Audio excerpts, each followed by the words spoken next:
Good afternoon, everyone. My name is Christos Xenofondos, and I'm the Assistant Director for Administrative Services at the Rhode Island Department of Transportation and Chair of AASHTO's Committee on Performance-Based Management. Welcome to the quarterly joint meeting of the Committee on Performance-Based Management and of the Transportation Performance Management Technical Service Program of AASHTO, TPM, TSP as is known. If your state is not a member of the TSP, I would highly encourage everyone to look into it and really become a member of the TSP. It's one of the great technical services that AASHTO provides to member states, and is through which we are able to provide all of these webinars and all of the work that we are doing. So we have many folks to thank as we begin our webinar today. First, I want to thank our Vice Chair for the Committee on Performance-Based Management and our Secretary, Jean Wallace of Minnesota DOT, and Karen Miller of Missouri DOT, and our entire leadership group for volunteering, their leadership, and their participation in today's webinar. As you know, AASHTO is a volunteer-based organization, and without the dedicated volunteers from different states, we would not be able to offer these programs. The hard work and dedication of our state DOT volunteers is greatly appreciated. But you know the saying, you get out of something what you put in. So if you really want to get even more of your affiliation with AASHTO, I would strongly encourage you to volunteer as well. Just reach out to any of the folks on the leadership team with the particular interest that you have. A big thank you to Federal Highway for their partnership, and especially Ms. Smith-Jackson for their partnership with AASHTO and the Committee on Performance-Based Management and the entire performance management community. Unfortunately, Mish is unable to join us today to provide a Federal Highway update. On behalf of all of us, I would also like to recognize and express our appreciation and thanks to Anna McLaughlin, Program Director for Transportation Program Management, John Dean, and the entire AASHTO team for supporting the committee and our various subcommittees and task forces. Last, special thanks to our speaker, Will Duke from SpyPod Partners, who covered data self-assessment tools and agency assessment experiences as part of our featured topic, identifying data gaps and developing new data collection processes to inform decision making. Our quarterly web calls aim to share AASHTO and Committee on Performance-Based Management information and updates with our members, stakeholders, and partners. Before we begin, note that links to the notes and slides from today's webinar will be posted on the TPM portal at tpm-portal.com after today's webinar. We would ask that you please mute yourself during the meeting to avoid distractions. We have reserved ample time for discussion today, and entering your information in the chat and your Q&As and your questions will help us organize that conversation. You'll be able to unmute yourself or raise your hand later on if you wish to speak. We have a fantastic program planned for today, and with that, let's take a moment to review our agenda. So in a few minutes, Anna, the Program Director for Transportation Performance Management, will provide an update on behalf of AASHTO. It will be followed by a featured topic, identifying data gaps and developing new data collection processes to inform decision making. And then we will transition into the committee business meeting with updates from our subcommittee, task force, and working groups. We have a couple of updates before we launch into our program that we want to share with you. First, the National Cooperative Highway Research Program, NCHRP, is partnering with Iowa State University on a research project, which is NCHRP 23-37, titled Integrating Performance Management, Risk Management, and Process Improvement, and the Development of a Guide. That project is one that came out of our committee, and as part of it, they are conducting a survey of state DOTs to understand the state of practice among transportation agencies regarding the integration of performance management, risk management, and process improvements. The results of the survey will help us identify these best practices, challenges, and opportunities for enhancing agency operations. I know all of us get tons of surveys, but this is a really important one for our committee and the work that we are doing. So there is a link on the slide deck that you will get. And what we are asking that is due on March 17th, but the team is only asking to coordinate in your states so that, there is only one response from state. For any questions or issues with the survey, please contact the principal investigator, Dr. Omar Smari, and his email is also on the slide as well. Next one, please. I also invite you to join us in continuing the discussion of data collection methods and using data to support decision-making by joining us at our next webinar from 2 o'clock to 3:30 on March 19th, which is going to be our TPM webinar number 25. During that, we'll cover several case studies, including Liz Williams from Massachusetts DOT, who will be talking about their agency access to destination data collection and how it is used to support decision-making. And our very own from Rhode Island DOT, Steve Catt, who will be talking about how our agency is centralizing data to enhance the agency's decision support. Next slide, please. With that, let's get our program for the day going with the update from AASHTO and Anna McLaughlin. Anna is the staff liaison for the Committee on Performance-Based Management and is responsible for managing the work with the Committee on Planning, both for planning and the Committee on Data Management and Analytics, in addition to our committee.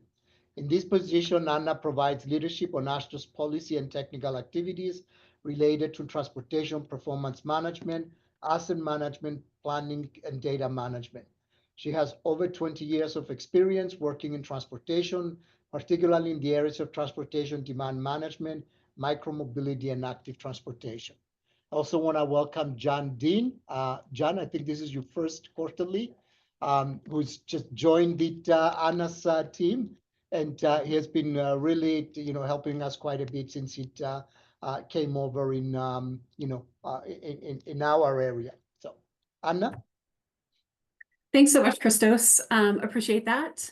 I'm really excited to welcome John to this group. I also have Abigail Butterick on the call too, who is also new to my team here at AASHTO. Abigail is going to be supporting the performance management TSP. So she'll also be involved with a lot of folks here on this group. So I'm glad to have them both on the team. I just kind of wanted to start. I have a couple updates that I wanted to talk about. And one is just kind of like, it's been I think everyone knows here, it's been a very busy 6 weeks. It seems like it's been a year kind of jammed into these last 6 weeks.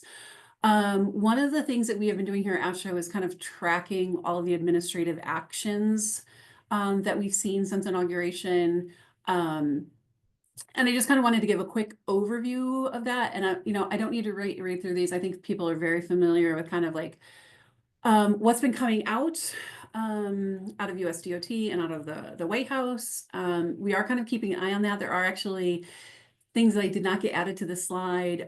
We also have the on February 20th, when FHWA division offices required that all STIP amendments be forwarded to the Office of the General Counsel at USDOT, and then reverse that on February 27th. That one's also added to this list.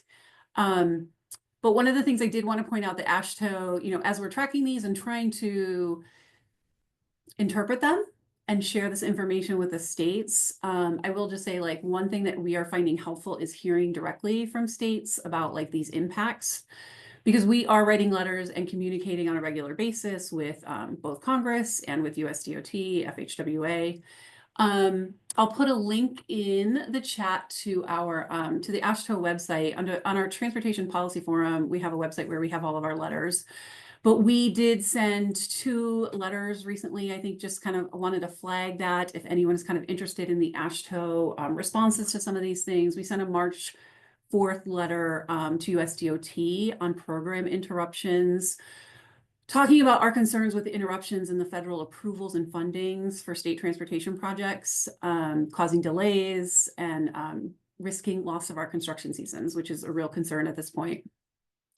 So asking for resolutions in 3 different areas of environmental review, permitting processes, restoration of the state requested obligations and reimbursements, and continued funding for NEVI. So as a formula funded program. We also have a March 5th letter that we wrote to Congress that was directed to Congress on FY25 appropriations. As we're still working on the FY25 budget and trying to get a budget resolution before March 14th. It's coming at us quick. We just got an update right before this meeting. We had Transportation Policy Forum. There's a lot of uncertainty on what's going to happen. We are urging Congress to issue a full year congressional continuing resolution if they can't pass the budget, so that we can have the fully authorized obligation limit from the Federal Highway Trust Fund. So those are kind of things that we're working on, just kind of broader picture so folks are aware. The other thing, I have some reauthorization information that was my next slide, but I'm going to actually punt that and talk with Ryan when we give our subcommittee updates after our presentation today, as we'll talk about reauthorization. But I also just want to mention something on folks' radar. May 12th, again, after I'm done talking, I'll put some links in the chat for everyone, but May 12th through May 15th in Hartford, Connecticut is the AASHTO Spring Meeting. So I wanted to flag that. I actually just found out just this week that performance management was selected for one of our knowledge sessions. So I could be reaching out to folks. We'll be talking about that, about how we're going to present that knowledge session at the spring meeting. If folks are planning on attending, please let me know and we can chat. The other thing I wanted to mention too is a mark your calendar to think about attending our 2025 annual Committee on Performance-Based Management's business meeting and peer exchange. So we are meeting in person. We have the wonderful state of Maryland that has offered to host us at the Maryland DOT building in Baltimore, Maryland. So it's in Baltimore. So those that like their crab cakes, I'm not one of them, but lots of good seafood to be had. In Baltimore this September. We're actually looking at having our 2-day business meeting for the committee and a peer exchange either the day before or day after. So 3 days, 2 days of business and a peer exchange. We're looking at potential dates. And I'll put these again in the chat so you guys can kind of tentatively put them on your calendar. We're looking at Tuesday, September 23rd through the Thursday, September 25th, or the following week, September 30th through Thursday, October 2nd. We're working with our meetings folks right now is just to find a hotel block, to get a hotel block that has availability. So as soon as we have that nailed down, hopefully in the next couple weeks, we'll send that information out and a save the date. And I think that was all I had. We're going to talk more about the reauthorization under the policy and rulemaking subcommittee later. So I'll skip this one for now. Thanks, Lori. And that's it. Thank you, Anna. Any questions for Anna? Please feel free to raise your hand if you have any questions or enter them in the chat. Seeing none. I will now turn it over to Will Duke from SpyPoint Partners for our featured presentation. Will is Vice President and Head of SpyPoint Partners Office in Virginia. And in his presentation, he'll cover the recent NCHRP projects that have been focused on helping DOTs obtain greater value from their data for decision-making, as well as data value and data management, maturity assessment, and agency experience. With that, Will, the floor is all yours. Wonderful. Thank you so much for allowing me the chance to present here to the committee and its membership today. Really excited to talk about something that's at least near and dear to my heart, and I think it's something that's of been growing interest to many transportation professionals over the years. So next slide, Lori. So my goal here today is to kind of highlight some of the tools out there that that are available to you to better understand and improve and apply data to your practice. We'll cover a range of different self-assessment tools that are out there that you can leverage. I'm going to focus in on 3 of them that I'm most familiar with, but I'll definitely share at the start that it's not just those 3 tools that are out there. There's a lot of different things, methodologies available to help you make better use of your data, and certainly choosing the right one for your purpose is very important. But we'll specifically talk or dive deep into data value assessment, data management maturity assessment, and then also transportation asset management, data and information system assessments. And so we'll kind of share a little bit about each of those and also highlight some recent agency experiences applying each of those methodologies. So a little bit about the basics. Of course, like, why are we motivated to assess ourselves and our data programs? I think with as rapidly as things have been evolving, we're getting ever more powerful tools. We're seeing things like AI and CAV, and everyone just is feeling this pressure to make more and better use of data to kind of extend their limited resources. And so a lot of agencies find themselves asking, are we really effectively managing our data assets? Are we effectively making the most value out of this really important asset that we have in our data? So people are turning to these self-assessments all the time, and they're turning to them for things, whether it's specific problems or big picture strategies or anything in between. These can be really valuable tools to help you kind of take stock of what you have, and whether your data is serving its intended purposes, or whether there are other potential uses for those data. And it can also just kind of help you gather some situational awareness if you're doing things like developing strategic plans or targeting investments. And over time, I think something that a lot of people are interested in is showing the progress and showing the value of their attention to their data assets. And so I think this is something that this community in particular might be interested in, is kind of the ability to use these to kind of monitor and track progress and communicate your performance. And so I think these data assessments are useful for these and many other applications.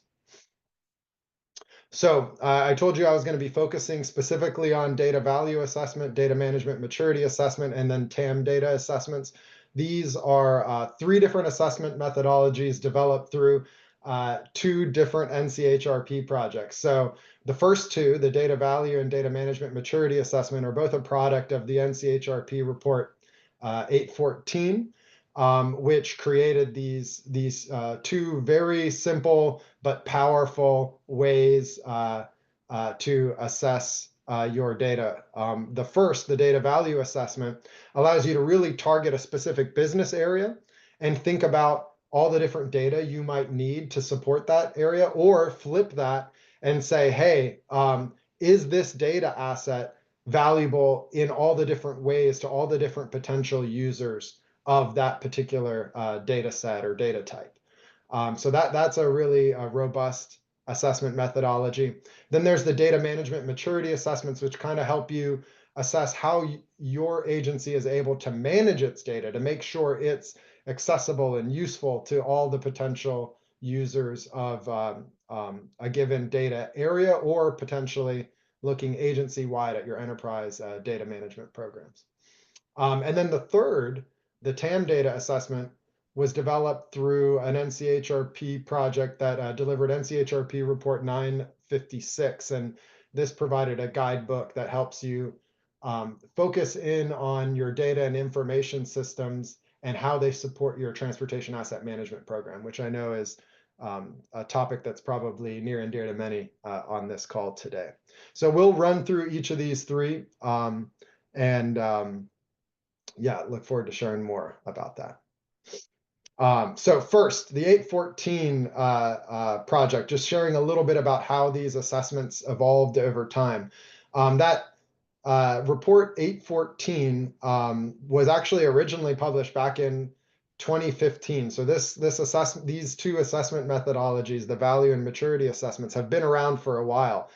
Recently, there was a research implementation project in the NCHRP 2044-12 project that kind of went back to those tools and sought to apply them to gather more information on how they can be useful, create transferable practices, develop. It actually ultimately delivered a facilitator manual that kind of helps people make better use of this existing tool, which was seen to be maybe underutilized. It was very powerful but underutilized tool. And so that project allowed us to work with 8 different states and 1 MPO to apply those 2 assessment methodologies. And actually, even more recently, the NCHRP 2323 project, which was focused more on data governance and data governance implementation, it actually enhanced the spreadsheet tools that were originally developed through that 814 project and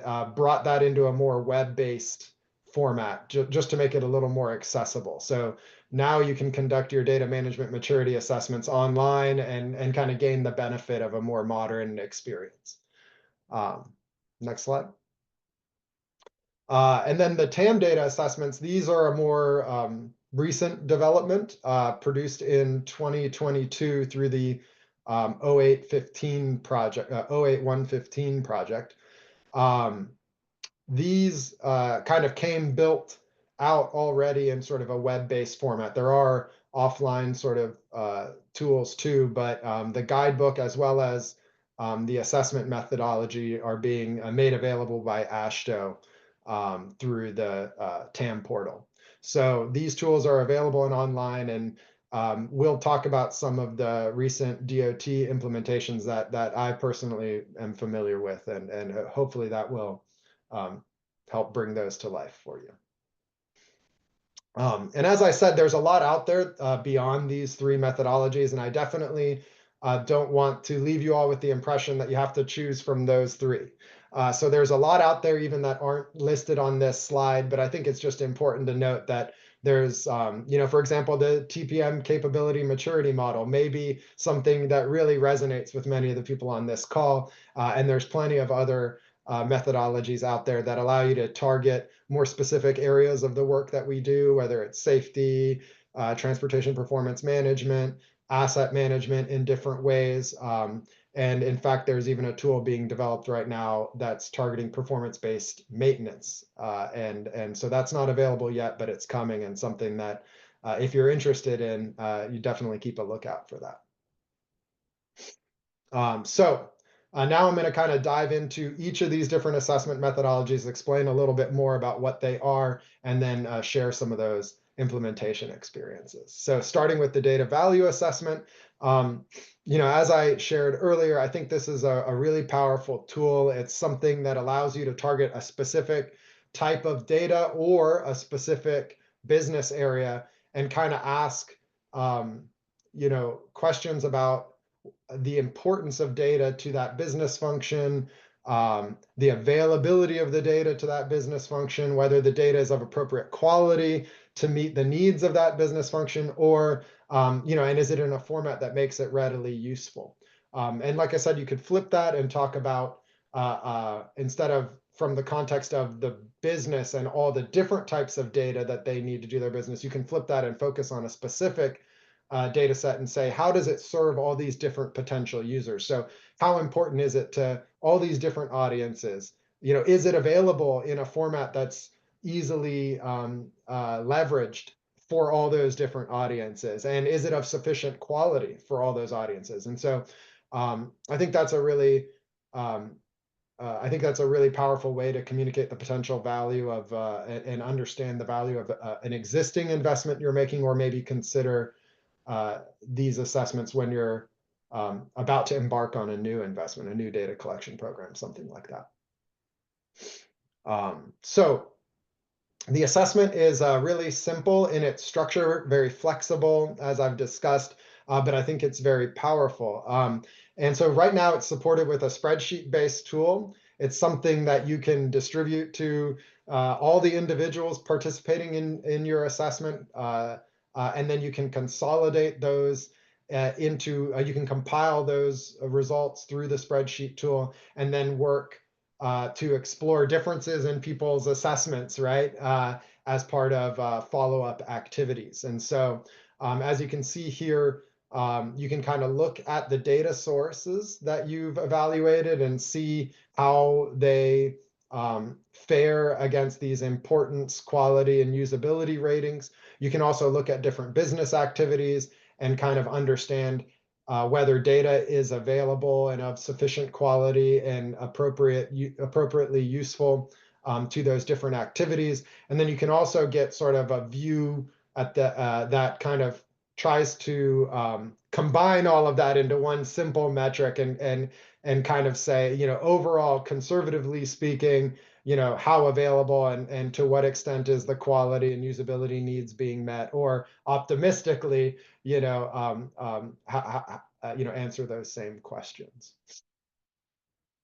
As part of that 2044-12 project, the data value assessments were put to work in all the following states that I'm showing here. And, I think they kind of demonstrate the breadth of different ways in which these data value assessments can be useful. So like I mentioned, you can target a specific business area through this assessment and kind of catalog all the different types of data that are necessary for that business area and evaluate whether those are appropriately available and of the appropriate quality and easily accessed. And so that's something like, for example, what California did in their active transportation and multimodal corridor planning assessments. California recognized that they were kind of changing as an agency from sort of a system expansion to more of a preservation and freight and accessibility sort of perspectives, and that their planning was changing as a result of that. So as their approaches to planning were changing, they realized they might need new data sources to kind of drive these new planning processes. And they wanted to understand what those data sources, what types of data were needed, and whether they were available and for that purpose. And so in both of these two assessments, they pretty much maxed out the assessment. I think they had like 20 different data sources in each of those areas that they explored. And they found that it was a very useful discussion in getting in these very complex areas of business, a good lay of the land of what was available and useful and what some of the gaps were. Certainly, I think by the end of it, they might have wished they had simplified it a little bit, consolidating or focusing in on some of the areas they tried to discuss. But even in these very broad applications, I think it ended up being a very useful. So that was an example of a really interesting application of the assessment framework around a particular business area. To kind of flip that, there were some of these more data-focused ones where it was focused on a particular data asset and was it useful to all the different potential audiences that it might serve. And so, like you can see there that, like, for example, the PennDOT permanent traffic count data, like was it in a format that was useful to all the many different audiences that might leverage it, or are they sort of focused in on just one subset and kind of meeting their needs, but maybe leaving some value on the table. So that's an example of a more focused assessment where you just take one data asset and you try and bring people to the table from different perspectives and evaluate, hey, what could be done to make sure that we're collecting, with appropriate coverage, whether it's of sufficient detail, whether it's timely enough for certain decisions, or whether that data is of appropriate quality for the, different questions beg different levels of detail and quality, right? So again, another interesting assessment experience. And I think those kind of represent the two extremes of these assessments. And then you can see that there's a lot of other agencies, a lot of different data areas where these value assessments have been applied. And you can certainly learn more about those through the 2044-12 research report. So then to get into data management maturity assessments, these are taking it to this more programmatic view of your data management programs. Again, they can be applied agency-wide, across all your different data assets. You can also focus in on a particular program and apply this assessment methodology as well. So the component, this management maturity assessment, it allows you to talk about your data strategy and governance, how you manage the life cycle of your data from its initial collection to, how it's ultimately retired, and along the way, how it's delivered and documented so that it's useful to all the various audiences. Your data architecture and integration, how aligned are you and standardized are you around certain key values? How do you describe location, and is that consistent across all of your data assets, for example? Collaboration, how do you engage with people internally or externally to make sure that you're meeting their needs and managing data in alignment with their expectations? And then how are you working with the people who steward the data and collect the data, make sure that they understand its quality and that they're actively managing that? So all of these, like, any capability maturity model, they're kind of graded on this 5-point scale that's describes how like sort of implemented the practices are, how well defined and implemented and resourced the practices are in any given area of the assessment framework. So that can go from a scale of 1, where you're kind of ad hoc. I mean, you can still be achieving a lot, but you're doing it through sort of the efforts of individuals and sort of their intuition on what's needed, and it can go all the way up to much more structured, where at a high maturity, you have very clear processes that are defined, and not only defined, but they're implemented and resourced appropriately, and that they're constantly evaluated and improved. And of course, you could fall anywhere in between. So recently, as I mentioned, through that NCHRP 2323 project, this assessment got a bit of a facelift. It went from being a spreadsheet tool to an online web-based format. And so you can go to the link that I've listed there. And I believe actually this committee will ultimately be hosting that link and exposing it on its website. Anyway, this product is available and accessible. You can just, all you need is an email address and to sign up. And what you can do is basically configure individual assessments for yourself, or make them group assessments, and you can add other people in, right, to your assessment, and leverage sort of that web-based approach to collect and target your assessment to the right people, not overwhelm them with the full detail of assessing all those different areas if they're not all applicable. And then you can consolidate all of those into a format that allows for easy group discussion.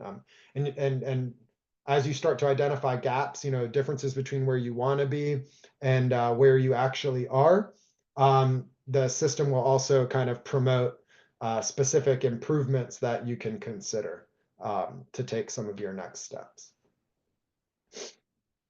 So this assessment, again, through the 2044-12 project, was applied in 4 different, at 4 different agencies, 3 states, and also an MPO. And so like the DVRPC, they are an MPO that applied this on an agency-wide level. I found that assessment to be really interesting because they had essentially just drafted a data strategic plan, and they were really interested in kind of using this assessment to figure out how they would advance that strategy more specifically, and what kind of rationalizing some of the choices they had made in that strategy. And so as they went through that experience, they I think involved like 20 or so people across their agency to explore the full agency-wide assessment. And I think they found it very enlightening, and it allowed them to develop a very detailed action plan, which I believe they then carried on to implement. So they're kind of a great example of one of those agency-wide applications where they also had this very specific motivation and a strategic plan to perform this assessment. But then Minnesota, I thought they were interesting in their remote sensing data management maturity assessment.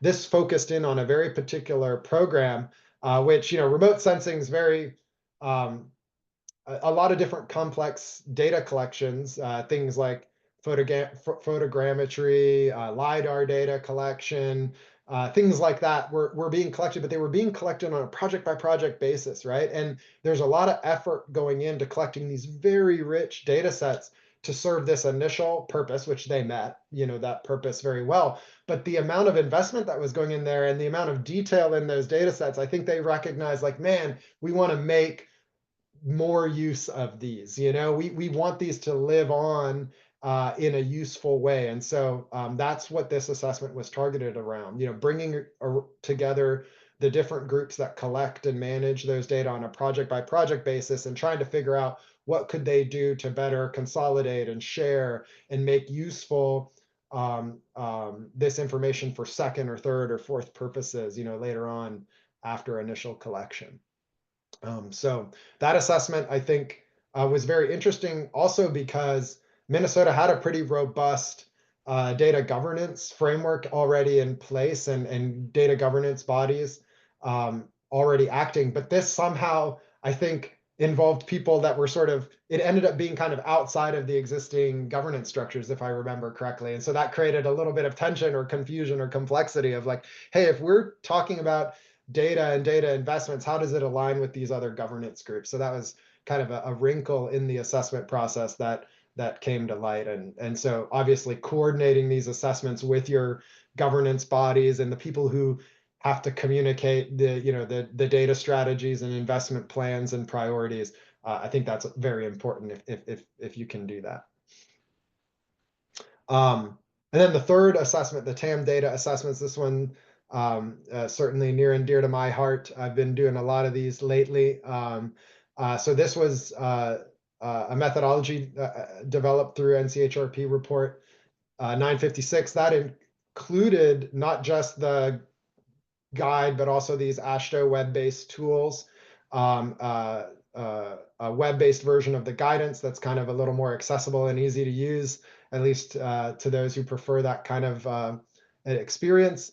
And then also a actual assessment, web-based assessment tool that allows you to kind of package up, manage, and leverage these assessments more efficiently. So this was built around a framework that, kind of, I'd call it like the data lifecycle from, initial specs and standards through the collection of the data, the storage integration and access of that data, its analysis and action. Of course, all from that transportation asset management slant, right? But an interesting thing here is, in my application of the assessment, I found that it's actually a lot easier to go backwards through the assessment methodology. So starting with the big picture actions and then working backwards from there. Okay, if these are the actions I want to inform, what analysis do I need to do? How do I store and access and integrate the data that I need to drive those analyses? How do I collect that if it's not already available? And then what sort of specs and standards do I need to implement to make sure it all flows? So that was kind of a wrinkle that I've discovered. And it's all built around a practice benchmarking methodology. So this is a little bit different than that management maturity model.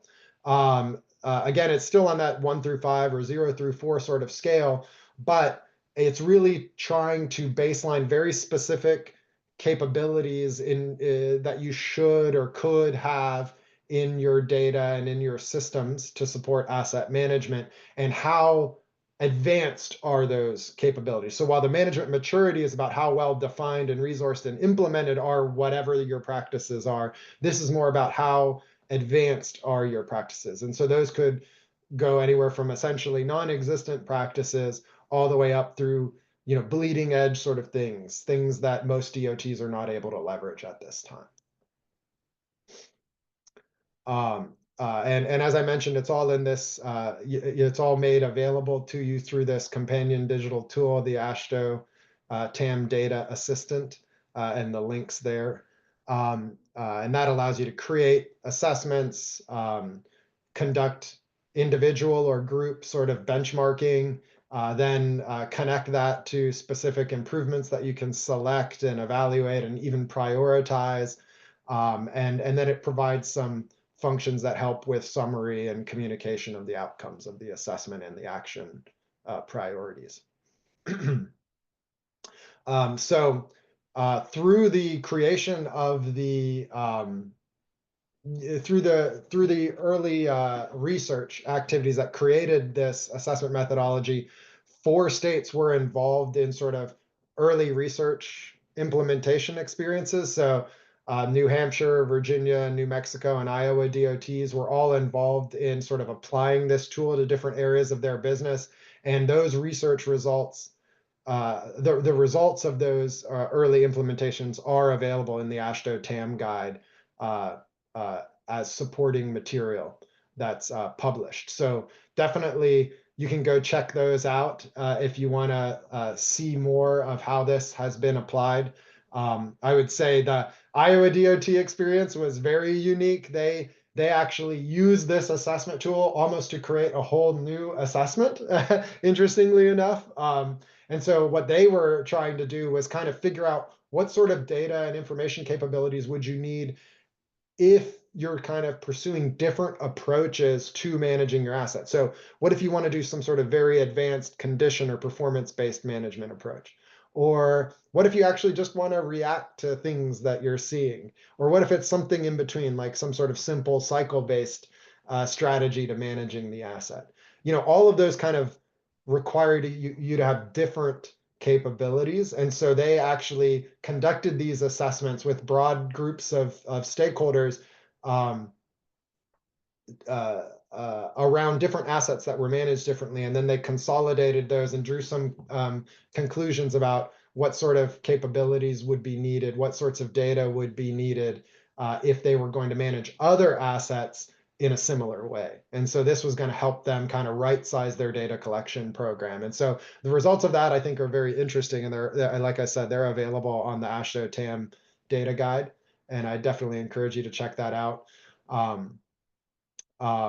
will say that the other things, the other assessments are very much more like sort of the traditional application that's expected of this assessment methodology. So you would either target a specific asset area and explore how you're able to act and analyze and collect and integrate data to support that particular function, or you could explore a particular business process or system and say, how are its functions, what sort of functions would you expect out of that system? So you can kind of take a deeper dive in a particular system or business process too. Now also Utah and Michigan are recent places where they've done really aggressive applications of this assessment, looking across their full asset programs and trying to get a baseline of where they are and where they want to be. And they've even brought this into kind of, I think Utah did something very interesting in kind of taking those assessment results and really thinking about performance management and future, communicating progress in a way that was very interesting. So they took the very detailed assessment results and they kind of rolled them up, and then they created a performance dashboard out of them. And I think their goal is to be able to kind of show incremental progress over time across their tier 1 and tier 2 asset programs. And I think Michigan also did a very wide view across 17 different asset areas, conducting one assessment per asset area, but then looking across those to kind of identify some cross-functional needs, and that's going to be the basis of ongoing investments made through their enterprise asset management program. So next slide. Just some implementation support materials that I'd like to share with you. First, the report 814, that project is supported with a sort of facilitator manual that is really helpful in kind of figuring out which of these assessments might be useful to you and how to kind of get started in that process, whether it's a data management maturity assessment or a data value assessment. So I think that can be a really helpful guide, and it provides really sort of detailed step-by-step instructions and tips and tricks and stuff like that that can be really helpful. And then I mentioned the AASHTO TAM Data Guide and AASHTO TAM Data Assistant. Both of these are available online, hosted by AASHTO, and I think really useful. The AASHTO TAM Data Guide, as you can see across that top banner, it's a little small, I know. It's not just the guidance, it's also supporting materials like those research implementation examples and other case studies that are helpful in kind of understanding how data and information systems can be applied to transportation asset management, and then the assessment tool itself is really valuable. And then I just wanted to link all these different projects that we talked about and make sure that you had those available to you. So you can go to those project, NCHRP project websites, and from there, there's a lot of branching out references and products. And so that's a great way to find everything that I've discussed here with you all today. So really, that's all I had to share. I was really excited to be invited to speak with you all today, and certainly if there's time, I'm always happy to answer questions. And if there isn't, please reach out anytime. I'm more than happy to talk about this stuff with any of you. Well, thank you very much. I mean, this was really great presentation, great material as you were going through it, thinking of our own agency here as well, and what we are doing relative to data management. So we do have one question that I see, and then we'll see some of the new messages.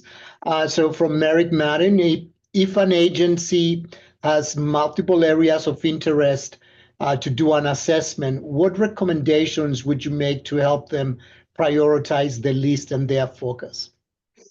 Oh, that's a great question.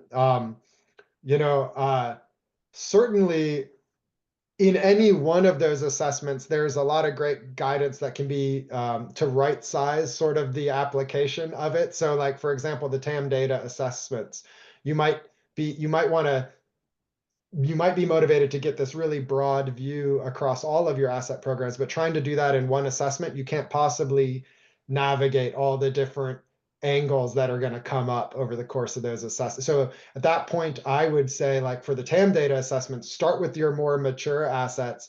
They will allow you to get a handle of, and those people will be able to speak with you a little bit more naturally about the questions that come up during the assessment, and then leverage those experiences to then dive into those tougher areas, the areas where you expect you're a little farther behind or where you have greater needs. Because you can say, hey, now that I'm talking to you, an asset that's maybe a lower maturity, you can leverage an example maybe from your pavement or your bridge or your ancillary structure program or whatever it might be. That's one of these more advanced areas you tackled earlier on. So I think thinking about who's the receptiveness of the people and their ability to engage in the discussion is a really great way to start off a really aggressive and widespread assessment program.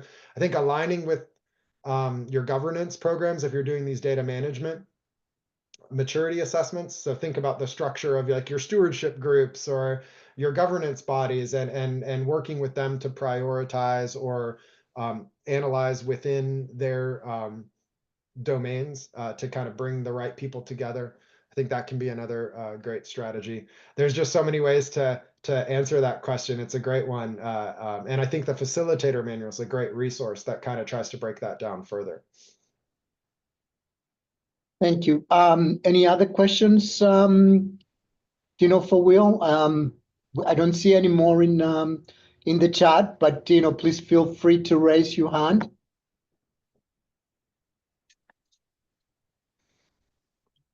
Well, thank you all again for the opportunity. Again, thank you so much, Will, for this excellent work and for summarizing all of this for us. So great. So My pleasure.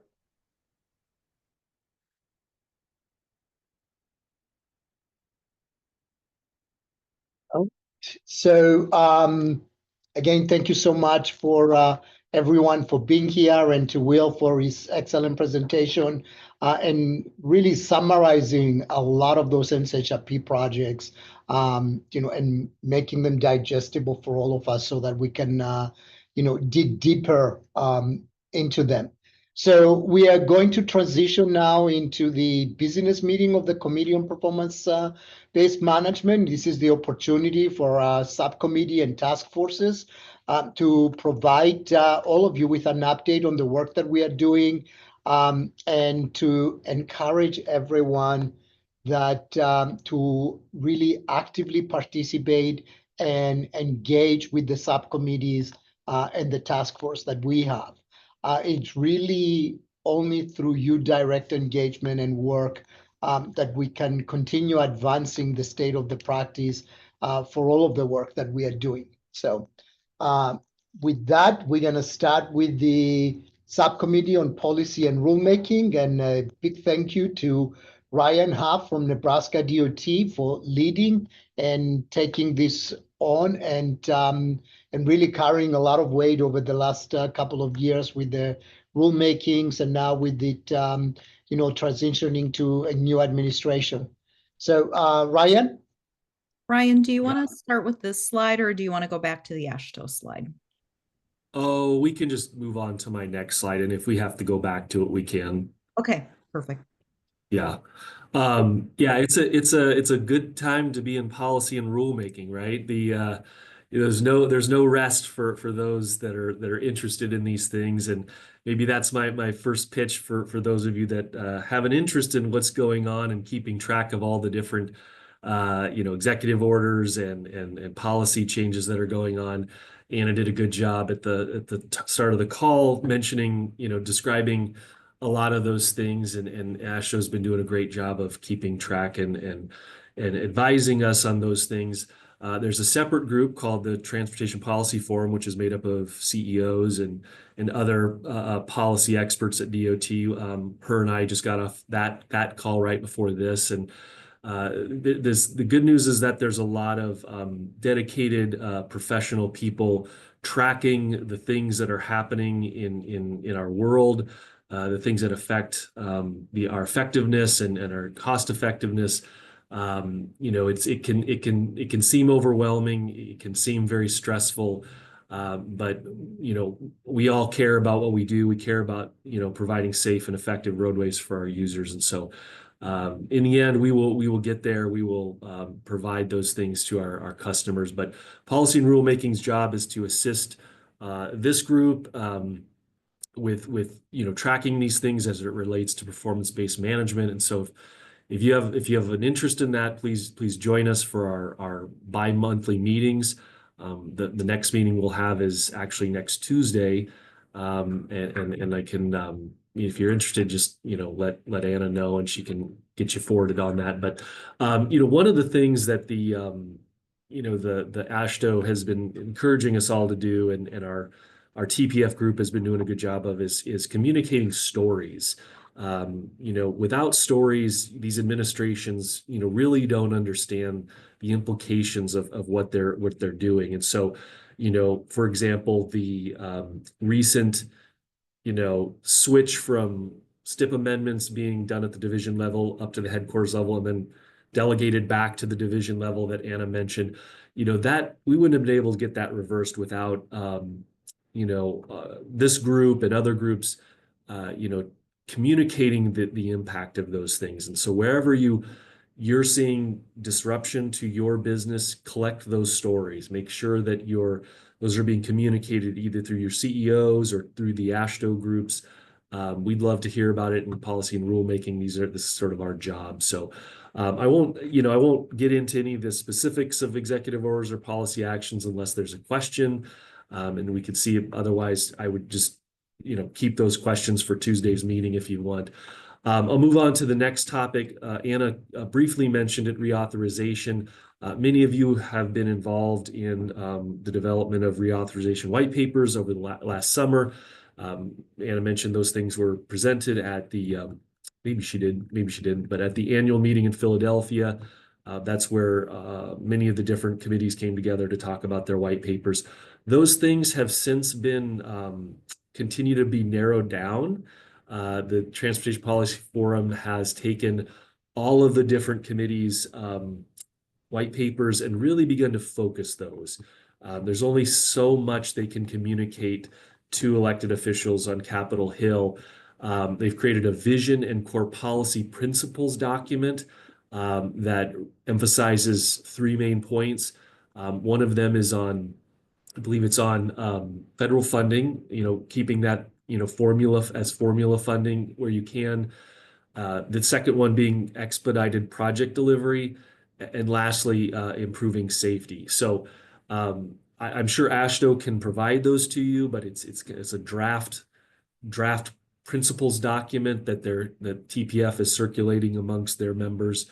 They hope to, in addition, they're also creating a resolution document that serves as kind of an official, this is our stance on these topics and as a group. And so those things are in draft form, and I don't have the specifics of all the timelines, but what I do know is that they're aiming to settle our reauthorization effort, I think at the spring meeting in Hartford. So if you have the chance to go there and you're interested in those things, that's where you would see sort of final action being taken on reauthorization.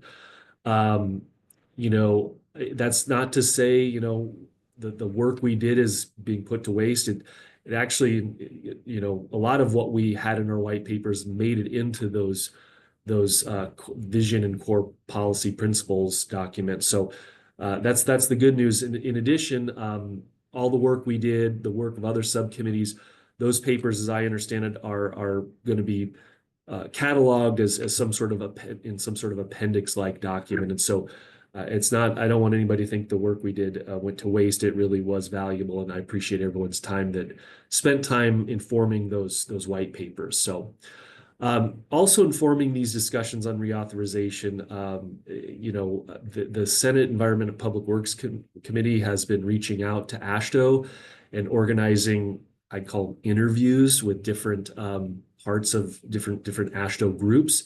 I just learned that on the last TPF call, but our group was asked to come talk along with the Committee on Planning. And so Gene Wallace and I were able to attend along with a few others from the Committee on Planning. And this, with the hope of us helping inform what they do and what they put together in terms of reauthorization bill for transportation. So some of the things that we last month they interviewed us on, they're interested in, how do we take current planning processes and use those to advance policy priorities? How do you enhance accountability? How do you leverage just what's there now for greater outcomes? I'm a process person. I don't know how you create better outcomes without changing things, but I'm sure there's tweaks we can make. We really tried to focus them on what our white papers have to say, and in fact, kudos to everyone who was involved in that. The white paper effort that we put together really helped inform all of the talking points we put forth with the Senate Environment and Public Works Committee. We talked about the need to keep measures limited and how effective they can be. We tried to emphasize formula funding and fixing the August redistribution process. They told us that they're being pressured to send more money to local governments. And we explained how we thought that might be a challenge since the discretionary, the sort of extended discretionary model through IIJA has created some challenges in delivering at the local level. All in all, we really tried to provide them with as much as we could that reflected what we put in our white paper. So it's a good discussion. Hopefully it bears fruit. We know that they're talking with other AASHTO groups, and they're really trying to dig into what AASHTO thinks about reauthorization. So that's good news. Maybe I'll pause there, see if Anna or Jean wants to add anything to those things before I move on to the last topic. Ryan, I don't have anything to add. I think you summarized that really well. Thank you. Okay. Same. That was a good summary. Okay. I appreciate that. Lastly, this is something that policy nerds really like to dig into, which is, what is it that's coming? What's coming down the pipeline? What can we look to see if there's any foreshadowing of what's going to be coming our way with the discretionary programs, with new policies. There is some breadcrumbs, if you will, out there. If you go, I frequent the US DOT newsroom and always looking for things to be published there. The whitehouse.gov has a lot of interesting things published there regularly. One of the things that I think is pertinent to all of us is what they're calling a kind of maybe what I'm calling governing principles document. On January 29th, Secretary Duffy issued a memo, a DOT order that describes how the new administration is going to be prioritizing things, how they're thinking about things, what they're going to be building into their decision-making processes when it comes to administering federal aid. And so if you haven't, I just briefly previewing some of those things for you here. I'll try and get through these things quickly, and then if you have interest in those, we can talk more about it during the policy and rulemaking meeting next Tuesday. One of the things that they're going to be emphasizing is a push, a move back to stronger emphasis on benefit cost ratio and economic analysis. Their memo and their order talk about social costs, those things like the greenhouse gases and other things may not be as will not be prioritized in terms of their decision making. They talk about that federal aid and federal aid programs shall not be used for projects that serve a purely local purpose. They need to be related to a federal interest. They're interested in strong co-funding requirements, and they don't want to fund things that are dependent on continuous or future US DOT support. So these things should be self-sustaining and have a nexus to a federal interest. So I found that interesting. They're interested in user pay models, just things, and really what's the most interesting is connections to things that really aren't transportation related. And so new priorities prohibit funding for recipients of those who supported mask mandates, local compliance with federal immigration enforcement. I've not seen those in my time. And in addition, priorities for, areas with higher marriage and birth rates. What that means for our industry, we don't know. Their order and this memo go on to say that new guidance that will be issued to explain, how these things will be sort of considered in the future. And so we're waiting for that and looking forward to that. How will they make decisions around these new things? Could these be new performance measures for our group to consider? Time will tell, I suppose. So it's a very interesting time. It's very interesting to see, what's happening. It's a little chaotic. That's why it's important to participate, pay attention, and attend our AASHTO meetings. I think that there's just a lot more to come, and I think that staying informed is how you stay agile in your how you execute on your own programs and your own DOT. So I'll stop there and see if there's any immediate questions, and if not, we can save some of those questions for Tuesday's meeting if you're interested. Thank you, Ryan. I don't see any questions in the chat, and I don't see any hands raised, but anybody has any questions for Ryan? These are really important times, and really great, as Ryan said, it's a great time to be involved in policy and rulemaking, and we'll encourage you to attend the bi-monthly meetings of the subcommittee. So seeing no hands, we'll move on to the subcommittee on research that is led by Edgardo Block of Connecticut DOT and Alma Mukanovic from Georgia DOT. And I think Alma is giving us the update today. Yes, good afternoon. Edgardo is out today, so I'll provide you with a brief update on the work of our group. So the CPBM research work group is tasked with identifying and developing performance management related research topics and also disseminating and implementing research results. Just wanted to remind everybody on the call, the state DOT representatives, that the NCHRP ballot has arrived to your state DOTs.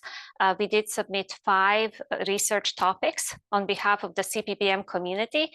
So please reach out to your coordinators and advocate for those research statements.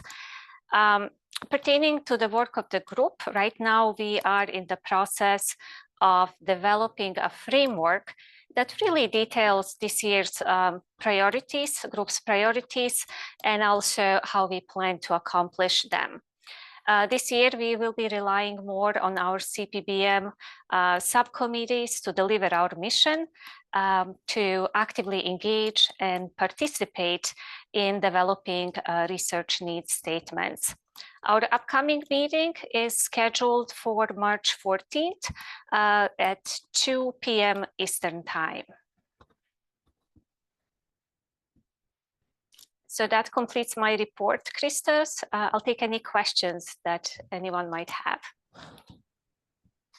Thank you so much, Alma. So really a lot of the advances and a lot of the projects that you saw Will sharing earlier, they all start with research. And research is one of our cross-cutting subcommittees that practically touches everything that we do.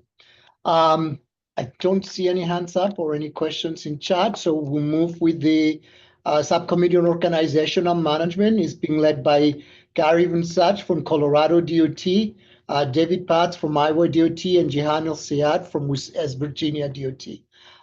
Gary, will you be giving the update? Absolutely will. Thank you, Christos. And can we go to the next slide, please?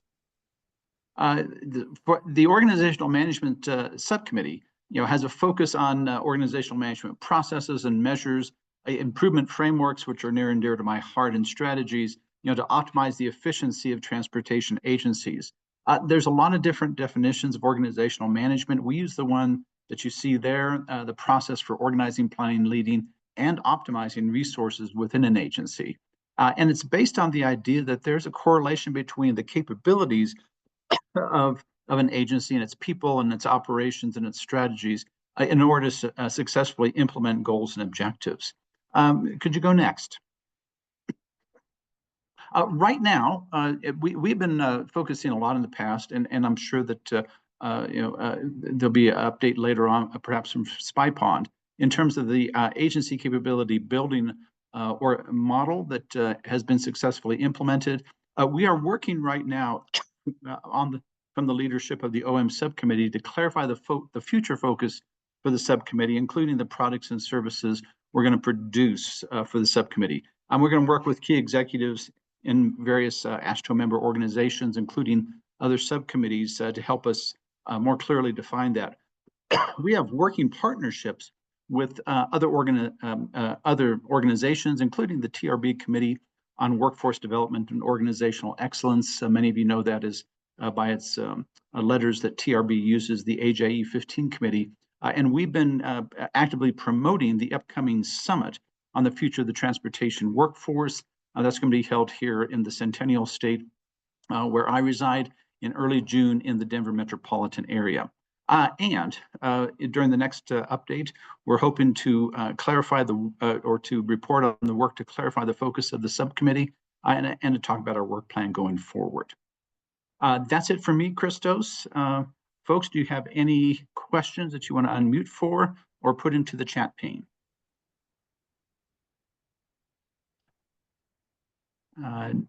Not seeing or hearing any. Christos, I'll turn it back to you. Gary, thank you so much. Again, this is another one of our subcommittees that does a lot of great work.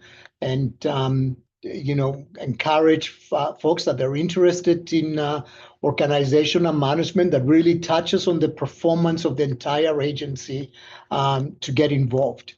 So unfortunately, Kelly Travelby from Michigan DOT, who's leading the task force on emerging performance areas, or sometimes I call it emerging performance topics, is not able to join us today due to a family emergency.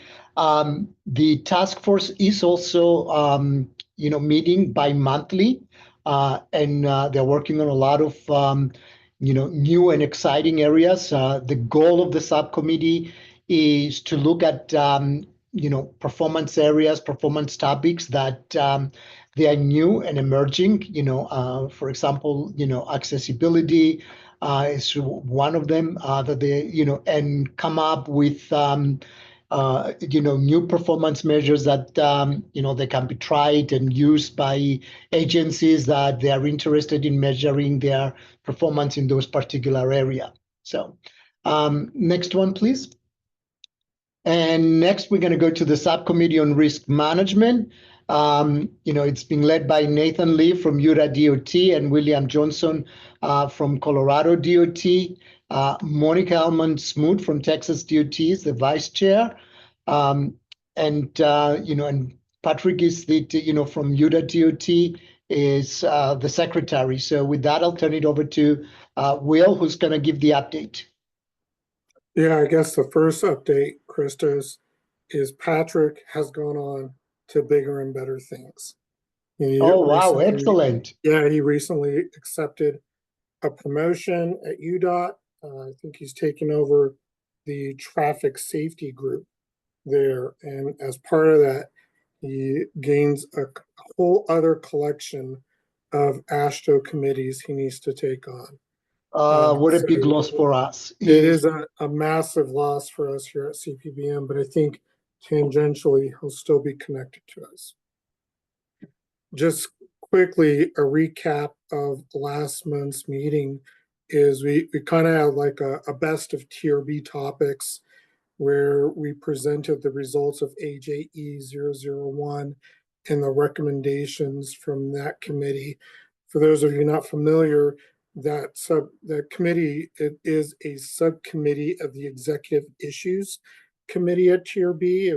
Its purpose was to really go through and quickly look at what's going on in the risk management world and make a recommendation on how should TRB be approaching risk management as a discipline in the future. Gihan Bashak led that committee, and Katie presented on her behalf. Also, we had a Georgia DOT tool presented, Mahevra, and unfortunately, I don't have it in my notes what that stands for, but the RA is risk assessment within it. Other news that we covered was just briefly the comments that were submitted from AASHTO on behalf of the state DOTs that participated in the comments on the NPRM for the asset management plan. That asset management plan had a lot of risk language in it. The subcommittee on asset management and risk management worked together to develop that. Thank you for putting in the Mahevra link into the chat. I appreciate it. The next meeting is April 14th. We want to probably focus on project and project delivery risk. I think that we have at least one presenter plan, and I'm hoping to grab another one that presented at TRB. Next slide, please. In other news, I did want to provide just a quick update on the NCHRP 2332 project that is colloquially known as the All Hazards or the Transportation Asset Management All Hazards Risk Manual. It has a name, the manual. We call it the TAR, the Transportation Asset Risk and Resilience Manual. There was a workshop recently. Was this last week? Feels like it was last week. I wish I were back in LA. It was last week. And during that, we covered the models, and this is our first opportunity to cover the models from some of the threat asset pairs, and you can see the list there. There's still quite a few more threat asset pairs. Now, within that workshop we had, there were some tabletop exercises. The task force did ask, hey, can we figure out a way to take these back and have my staff or other stakeholders use this information? I am still working on that. Anna and I will be discussing this tomorrow. So I'm hoping if you're interested in looking at those tabletop exercises on those threat asset pairs, I found it very informative to understand what will eventually be the heart of the TAR. Next slide, please. Still with TAR news, there is a website for the TAR manual, and it is tarmanual.com. And just quickly as a snapshot, it's still a work in progress, but it's covering just high level what we anticipate on including within the manual. Should you have any questions, feel free to reach out to me. I'm the chair of AASHTO's task force supporting that project. And, I'd love it if you had any questions of me or looking to get involved. The task force is pretty set. Thanks, Anna. But, let me know. I'd love to involve others. Passing back to you, Christos. Thank you so much, William. I'm very happy for Patrick. I mean, that was definitely well earned, given all of the work that he has been putting on. But it will really be a big loss for both the subcommittee and the parent committee. So next, one of our subcommittees that has been doing a lot of great work on the area of asset management. It's being led by Mike Johnson and Justin from California DOT and Justin Bruner from Pennsylvania DOT. And I'm going to turn it over to Mike for their update. Good afternoon. Thank you, Christos. The Asset Management Subcommittee obviously focuses on everything asset management. And last year, we implemented a practice of developing an annual work plan. And that proved very effective for us in that the subcommittee, through last year's work plan, developed the synthesis of many of the state's demonstrations of progress. That publication is available on the TAM portal now for anybody that wants to see what everybody's been reporting to the Federal Highway Administration in that annual report. The subcommittee had a work plan item to develop a transportation asset management resource guide. That was also completed last year and is also available on the TAM portal. In addition, the subcommittee took on the annual State of the Practice survey for asset management. That was in partnership with the TRB AJE 30 committee. And so we had over 100 respondents to the State of the Practice survey for asset management. That material was presented at TRB in the AJE 30. And we're also using some of the details of that in the development of this year's work plan. In addition, last year, we led the development of the comments on the Federal Highway Notice of Proposed Rulemaking related to asset management. Not sure if that's going to ever see the light of day, frankly, but it was still good work, and it kind of established a model, I think, that's going to work well for future proposed rulemaking. And then finally, we spent a decent amount of time trying to clean up and solidify our membership and who we're inviting to the committee's meetings. And so as a result of that, we're seeing some new people that are participating in our regularly scheduled subcommittee meetings that hadn't typically participated in the past. So switching to the current year, we had a meeting last month. Justin and I developed a number of different potential work plan items. We polled all of our membership. And we've kind of working to finalize our current year work plan. That work plan will focus heavily on the 15th National Asset Management Conference that AASHTO and Federal Highways are co-sponsoring in August in Chicago.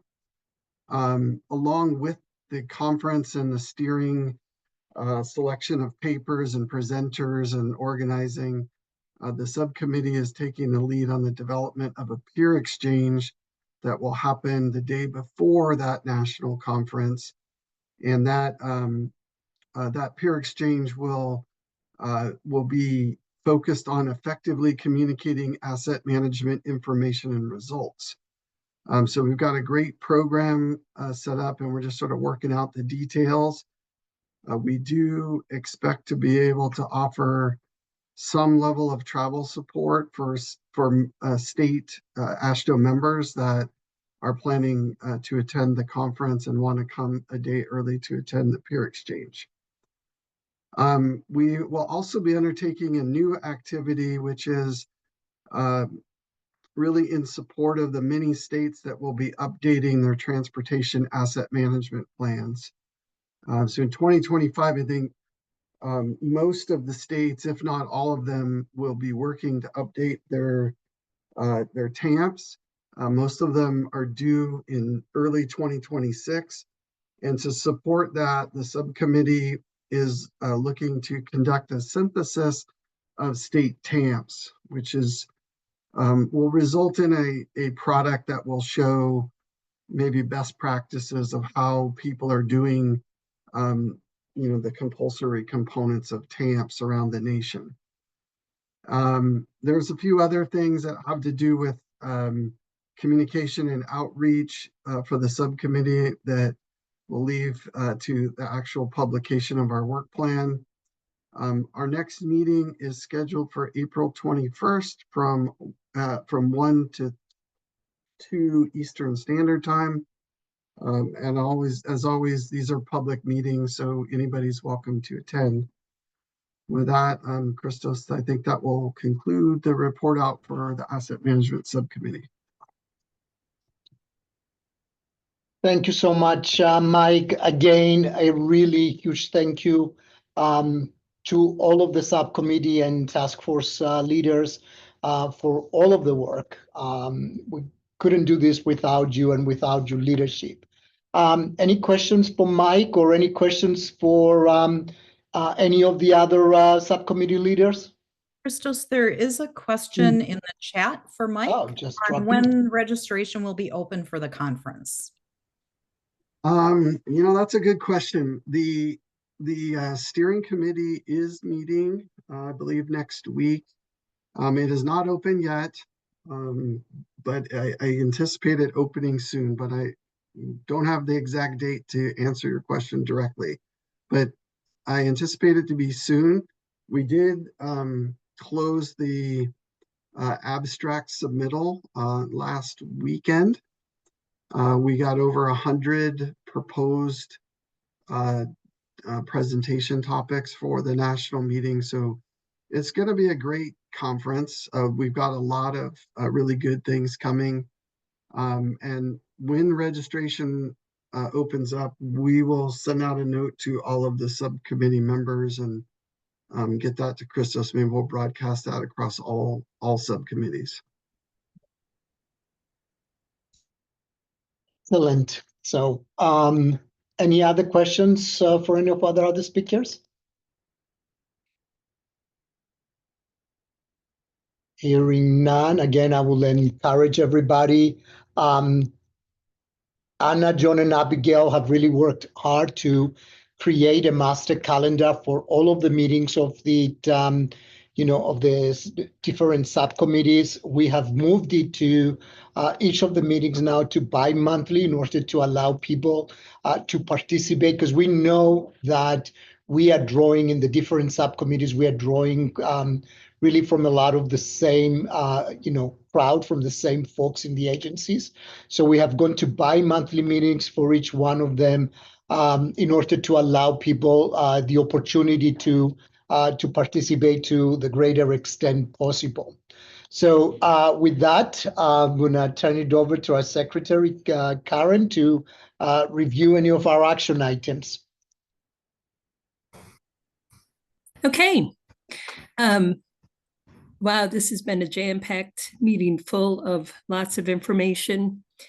There's that NCHRP survey that was requested to be completed by March 17th. Lori will include a link to that. It's in the slides, as well as she'll include it when she sends everything out from this meeting. And then we've got our next TPM webinar, March 19th. Encourage you to register for that. If you plan to attend the AASHTO spring meeting, May 12th through 15th in Hartford, Connecticut, let Anna know. And then we've got the upcoming dates in September, at the end of September, for our annual business meeting and a peer exchange in Baltimore. So those are noted. There, you know, I was kind of blown away. I shouldn't be surprised by all the resources and everything that continues to be developed that we'll highlight it today. So there's so much available on the TPM portal, the TAM portal, and that's exactly what we want to see come out of these NCHRP projects is, you know, the data governance and management assessment tool, the TAM data assessment, you know, all these different tools available to you to be able to use. So check that out. And then I encourage everyone to think about who should be attending these different subcommittee or task force meetings. You know, maybe the only time you're interested in policy and rulemaking is when the reauthorization is done, or maybe when any new rulemakings come out or any final rulemakings come out. It's okay to come in and out of these different subcommittee task force. I encourage everyone to find one, attend. You may not be the right person, but there may be somebody else in your organization. You don't have to be a special member of any AASHTO committee or subcommittee. Anyone can attend. So with that concludes the action items. Karen, thank you very much. And as we wrap up with some notes, I'd be remiss if I don't recognize Lori Richter from SpyPoint Partners for all of the work that she puts in supporting the Committee on Performance-Based Management and the organization of these webinars. Lori, a huge thank you from all of us. This concludes our program for today. Thank you to all of our speakers and attendees. And remember that notes from the materials from this meeting will be posted on the tpmportal.com. When you go there, you know, there's a treasure trove of great products and information on the TPM portal. Make sure to check out the Winter 2025 newsletter, which will be arriving in your email over the next few days with the theme Access to Destinations. And as a reminder, we will continue the discussion of identifying data gaps and developing new data collection process to inform decision-making during our March 19th TPM webinar. We hope to see all of you there and, you know, not only come to the next webinar, but please bring along a friend as well. Our May 21st webinar will explore case studies in telling a story, how to leverage collaboration and cooperation in performance management. Thank you everyone again, you know, for your contributions. Thank you for being here and looking forward to seeing you on March 19th.